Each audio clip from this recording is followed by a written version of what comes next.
Today, I'm going to explain a Japanese action thriller film called Battle Royale. Spoilers ahead, watch out, and take care.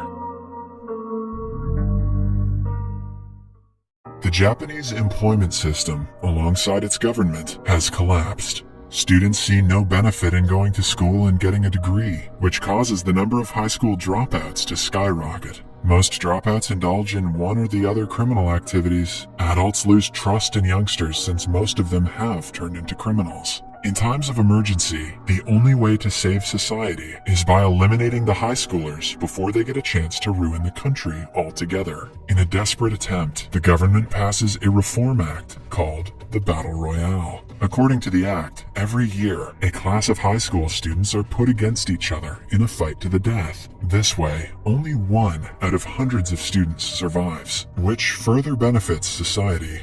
The movie begins as a reporter frantically announces the return of a schoolgirl to mainland Japan. She has returned after winning a deadly game of Battle Royale. One might think that a teenage girl who was made to kill her friends for survival might have gone through hell, but when the camera zooms into her face, she stares at us with a sinister smile. Then, we're introduced to the protagonist of the film, Shuya. He is a kid in middle school, traumatized by his mother's abandonment and his father's death. Because of personal problems, he hardly ever attends school. His friend Noriko, however, is a kind and polite girl. She goes to the class and is the only one present. Because of the students' bad behavior, their teacher Kitano has been distressed lately. As he is leaving the class, a student stabs him in the leg, just for the fun of it. After recovering from the injury, Kitano resigns from his post and never looks back at the students again. 1 year after the incident, Shuya and Noriko are in high school. Their class is going on an educational trip. Everything goes well for the first half of the ride. A few hours later, Shuya wakes up to see that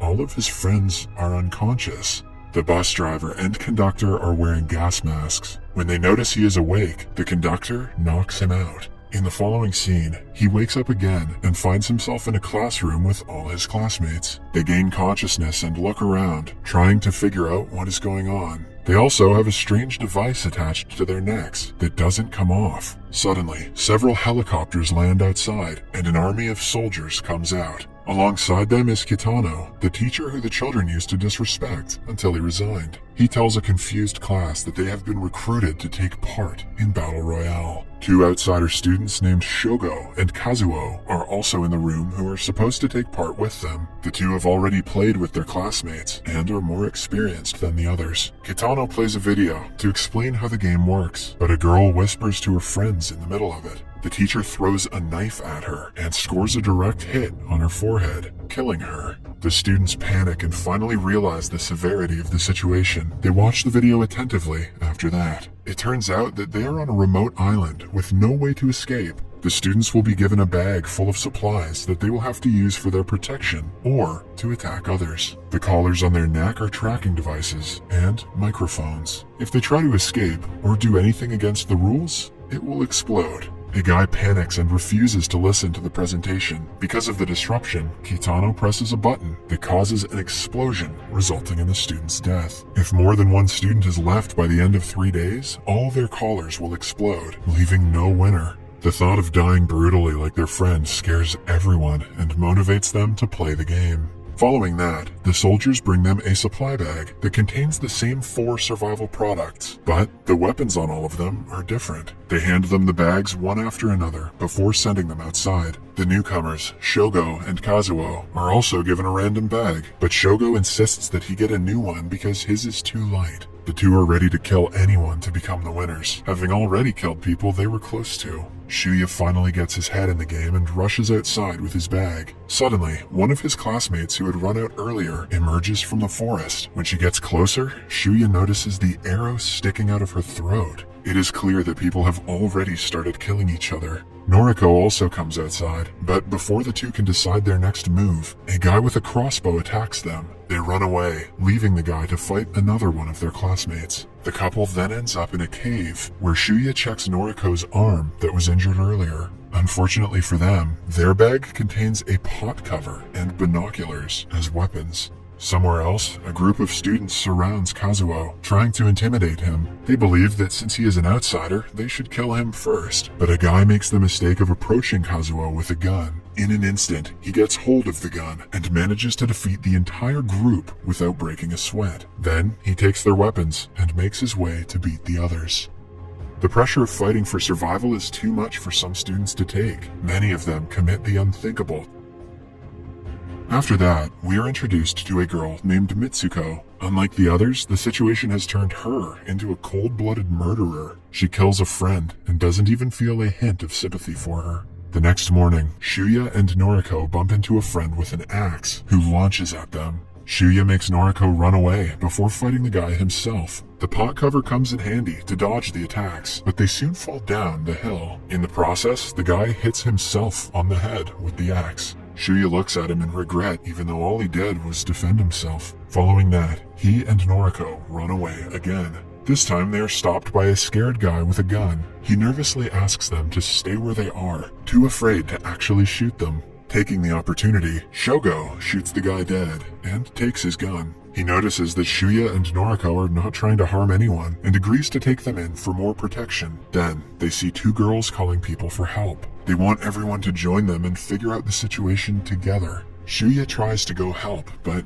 Shogo stops him, knowing that someone else might have heard them. Hence, the zone is not safe. He is proven correct when Kazuo appears and kills the girls by showering them with bullets. He makes sure to put the horn in their mouths for the last shot, so everyone would hear the scream and know who to stay away from. In the following scene, Mitsuko enters a small warehouse to rest, but sees a girl inside. She points her gun at Mitsuko, knowing that she is not one of the good ones. Mitsuko gets on her knees, begging for her life, but she slyly tases her before shooting her dead. In the meantime, a group of guys is fixing a laptop. They plan to hack the callers and escape the island together. At night, Shogo, Shuya, and Noriko stay at a tiny warehouse. Shogo reveals that when he played the game before, he was with his friend. The two were the only survivors, but one of them had to die for the other to survive. His friend pretended to betray him and shot his leg so that Shogo would kill her. Her plan worked, but Shogo has never regretted something more in his life. Since she died for him, he vowed to play again and find a way to escape. Suddenly,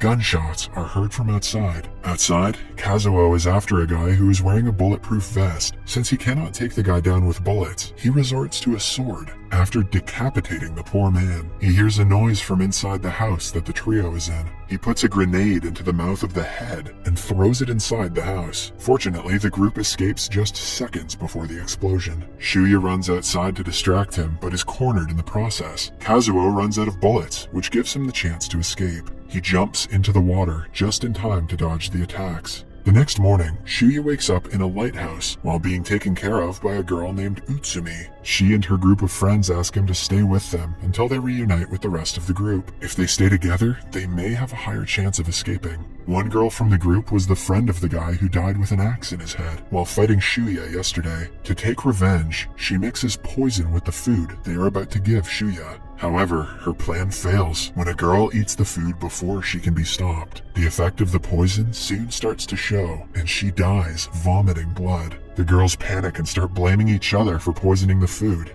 A girl gets her hands on the gun and fires at all of them. The chaos ends with the death of everyone, except for the girl who poisoned the food. Shuya knocks on the door, having heard gunshots. He is received by the girl, who apologizes to him and runs to the top of the tower. Shuya goes inside and is distraught to see all of his friends dead. He runs after the surviving girl, only to see that she too has committed the unthinkable. Somewhere else, Noriko gets a dream about having a heart-to-heart conversation with Kitano. She had always respected him, unlike the other kids, and sympathizes that he was never respected. At the same time, Kitano gets a call from his family who does not care about him. His own daughter calls him, insulting him before hanging up the phone. He has always been treated terribly in his life, which is one of the reasons why he volunteered to be a part of the Battle Royale program. Later that day, Shuya comes looking for Noriko and Shogo, even though he is severely injured. Noriko also wanders around the forest and bumps into Mitsuko, who makes fun of her for hiding behind men. She is about to attack her, but runs away after seeing Kitano approach. At the same time, Shuya meets them but falls unconscious. Kitano gives Noriko his umbrella and leaves without saying anything. He is kind to her because she was the only person who was nice to him during the lowest time of his life. At the same time, Mitsuko meets a girl at a warehouse, crying over her friend's death. She kills the girl, but is attacked by Kazuo seconds later. Just when he thinks she is dead, she tases him and counterattacks with a sickle. Kazuo, who is already prepared with a bulletproof vest, doesn't die from the attacks. In turn, he pushes her away and finally shoots her dead. In the following scene, Shogo, Shuya, and Noriko are on their way to the warehouse where the hackers are staying. The hacker is still trying to gain control over the collar devices, while the others are preparing explosives with the materials they found around the island. They plan to kill the military and Kitano, which is their only chance to escape. After a lot of work, the hacker passes through the control system and disables the tracking device from all the collars. The group of guys then load a vehicle outside with explosives, but before they can move, Kazuo arrives and ambushes all of them. In a desperate attempt to kill Kazuo, a guy lights up the explosives and dies in the ensuing explosion. The trio runs out and sees the dead bodies of the only friends they had left. Kazuo is still alive, but has lost vision in both of his eyes because of the explosion. He fires randomly, but manages to get Shogo in the shoulder. Still, Shogo attacks Kazuo repeatedly and eventually kills him. Following that, the trio goes to the shore, where Shogo reveals that he was only pretending to be their friend because he wanted them to protect him. Now that they are the only ones left, killing them would benefit him the most. With that being said, he shoots at the last couple and wins the game. Kitano hears the noise and declares the game is over. The soldiers do not take much time before returning home, leaving Kitano alone on the island. The next morning, Shogo finds him exercising. They go inside, where Kitano finds out that Shogo's collar is disabled. Shuya and Noriko come inside, pointing a gun at Kitano and revealing that they're still alive. However, to their surprise, Kitano already seems to know that. He shows them a picture he painted of the battle, where Noriko is the sole survivor because she is his favorite student. He points a gun at them, but is shot dead before he does any harm. As he dies, Kitano reveals that his gun was fake and he didn't want to live anymore. Following that, the survivors take a boat to mainland Japan, but since Shogo has lost a lot of blood from the injury, he passes away on the way. In the last scene, Shuya and Noriko are seen walking around a city, determined to lead a happy life.